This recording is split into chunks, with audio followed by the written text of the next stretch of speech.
I can tell you is kind of an eerie feeling, being under 5 foot of dirt, surrounded by a lot of concrete.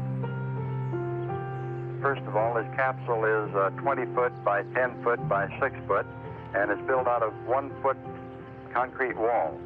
And I'm surrounded by 4 cement walls and a cement lid, plus a multitude of memorabilia of the year 1975. Why did I build it? I started out with the idea of a 2 foot time capsule, 2 foot square, and it kind of grew on me. And I thought, well, why not go for the world's largest? And in Guinness Book of Records, come September, this one will be listed as the world's largest.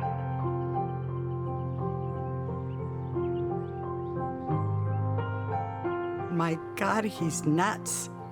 I don't want any part of this. I don't know where he came up with this idea, and why isn't somebody shutting him down? That was my first memory.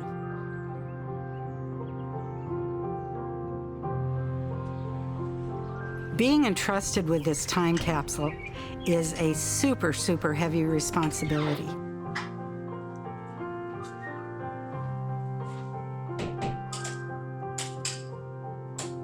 Through the years, when I saw people stop at the capsule, I'd go out and give them a bit of the history of it.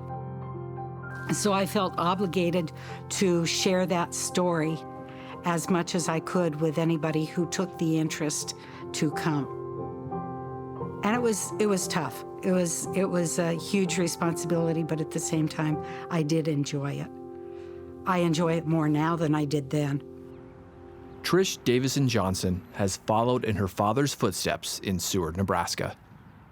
First, in taking the reins of a business, then as caretaker of the world's largest time capsule. As my father aged, he became concerned that his grandchildren would not remember him. He loved Seward. He left Seward in 1975. He wanted a way to preserve Seward in 1975 for his children, grandchildren, great-grandchildren to remember what it was like. The community was really excited. They weren't really sure what this would mean. He didn't have any concept of this being the biggest in the world. He just wanted it to be big enough that it wouldn't get lost.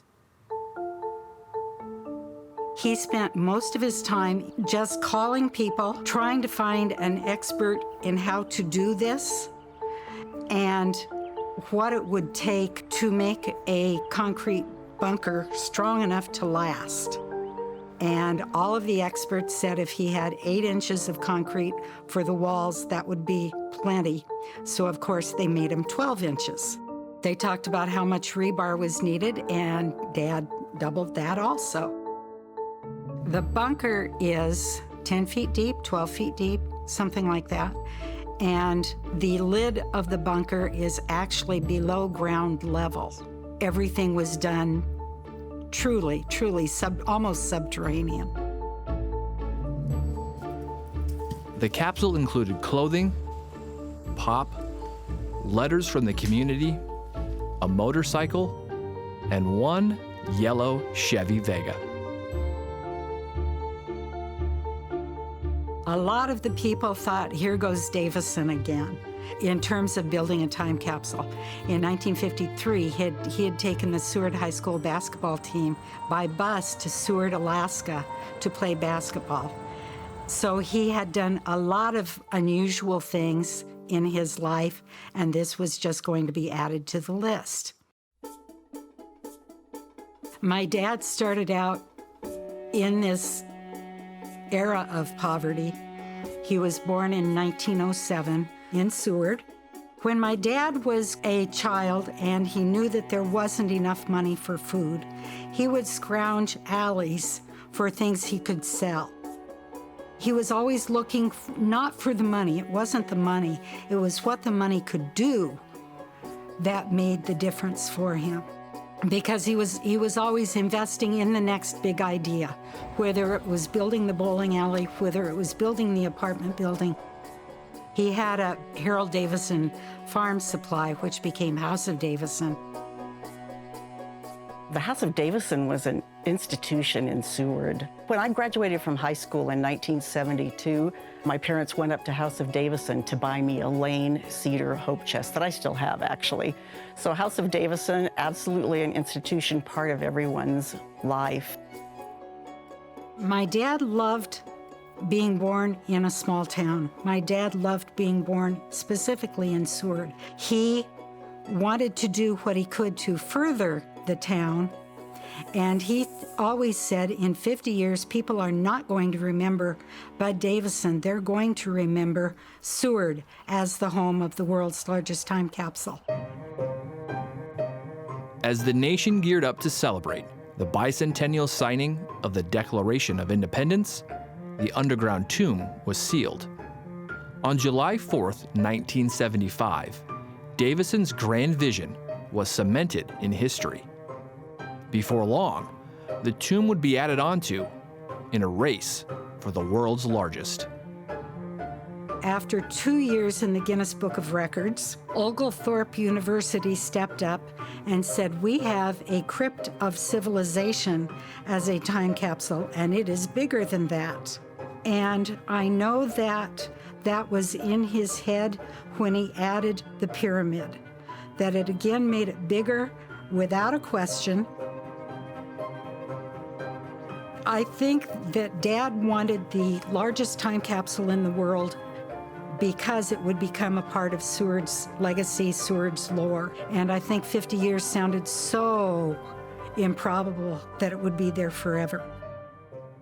It's a full-time job that I really didn't mind until about 2 years ago, when I started thinking about how to open this and what it would involve. I feel the weight of the world.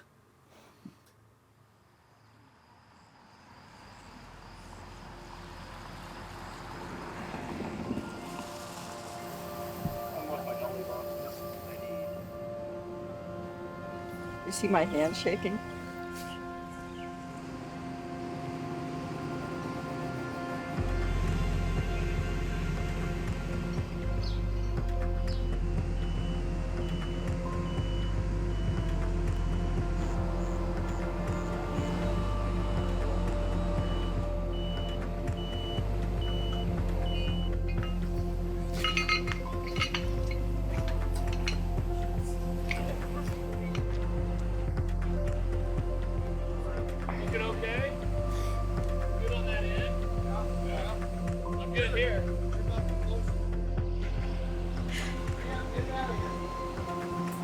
Okay, let's back up maybe just a little bit. Okay.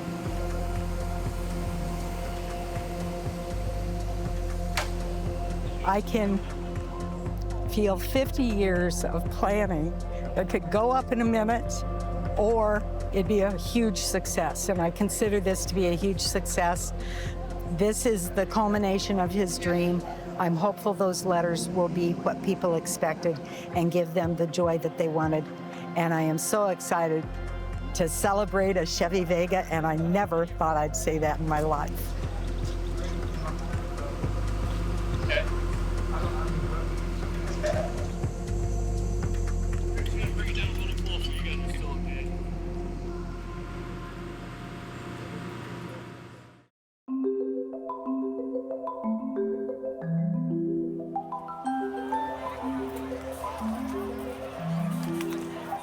Just like 50 years before, the time capsule, now opened, was heralded by a grand ceremony featuring hundreds that waited to view the site and the contents sealed underground for half a century.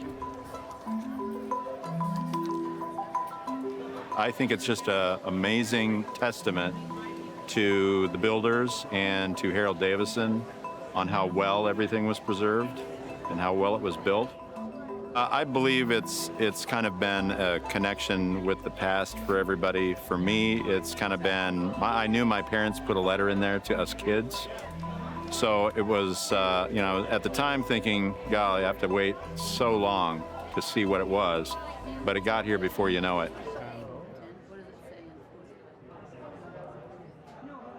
I guess our parents put their heads together and decided they needed to put a packet in the time capsule.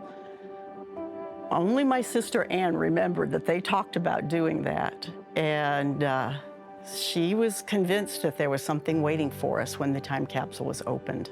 And so I went to speak with one of the women who was helping Trish sort through things. I told her our name, and she typed on her computer and said, "No, there's nothing here for you."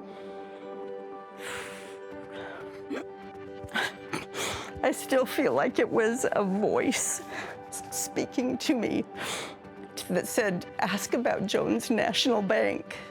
And there was, and I felt very much like it was some kind of voice on the wind. It was in bad shape, but there was a crack in the envelope, and the one line I could see said, "How we wish we could be there when you read this." And again, it felt very much like they were speaking to us.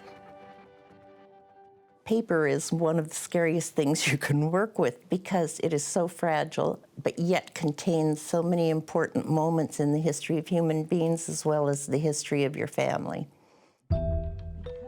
The task of repairing the letter fell to Amy's sister, Anne. An expert in art history and preservation, Anne's work is methodical in restoring these treasures. Going back and actually having the opportunity to and starting to restore things that were actually created by my parents' own hands, so to speak. It meant a lot to be able to do that. You know, our parents were spending their time putting together this envelope of material, knowing that as soon as it went into the time capsule, by the time we saw it, they weren't going to be here. And that's pretty moving. I can't read it without being moved to tears.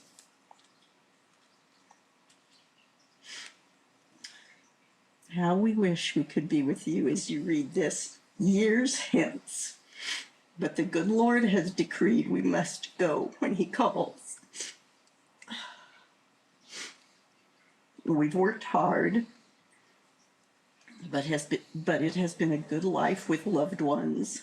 All these things apart, they were just all glued together. You've got to write those memories down because they won't know what you were thinking when you saw them.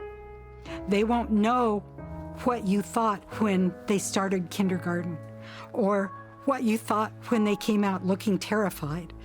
And you thought, yeah, I didn't prepare you for this, did I? You need those memories down so that they can, at some point, relate to what your life was like in, let's say, 2025. Because it's pretty great. And we want them to know that. The impact of a time capsule in Seward,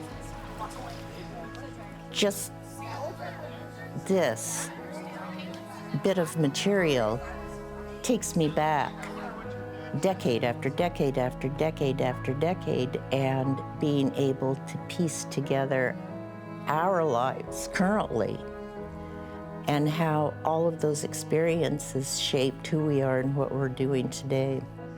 I think that everyone should be aware of how important time is. All of this is a very important way to reconnect with other people, other places, other times, and to think about where we all fall into this timeline. When I think about Harold Davison coming up with this idea, I mean, he didn't know anything about building a time capsule, but he had this kind of crazy idea. And now I think, how cool was that? I mean, kind of a crazy little visionary, preserving all these bits and pieces of Seward. This is my father's legacy. He left me something that is tangible, that I can see, I can touch, I can imagine his emotions, and you can't tell the story of the capsule without talking about Bud Davison. His story will be out there, and this is his story, and I am excited to share it with the world.